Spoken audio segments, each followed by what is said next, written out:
in the sense that I'll go with that up to a point. One comment that's, oh wow, that's really smart, I know that, great, bring it, I love those. But it's kind of like, remember the days when, was it iMusic or Apple Music, or GarageBand, and you could start sampling your own records, and oh, I'm gonna make my, okay, just because you can sample this music and make a song doesn't mean you should. You're not very good at this. And it's the same with filmmaking, it's the same with commenting, it's the same with politics, it's the same with medicine. It's, you know, some of us are good at it and some of us are not. Some of us are driven to do it, some are not.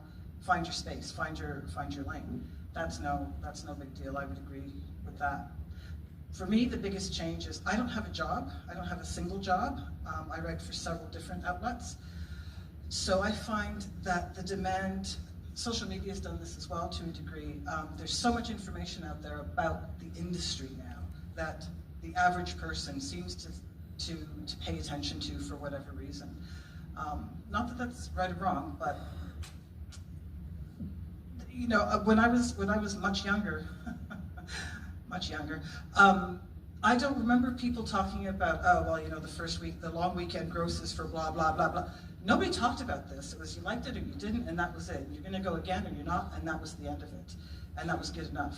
So I find that for this outlet, I have to write about the film and the art and the directors and where they come from and all that kind of thing. For this outlet, right now I write for Screen, which is a trade.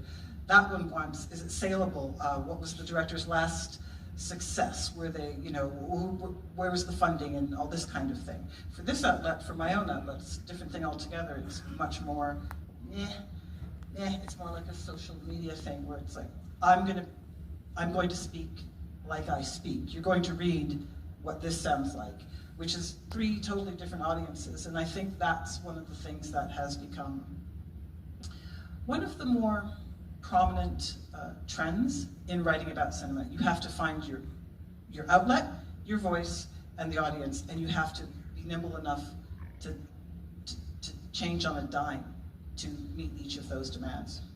Yeah, that's very true, and that's what most of us do to get by, and even multiple jobs are common. Maybe indeed you could be a programmer and a critic on the sidelines, or vice versa. That's the way industry works. Okay,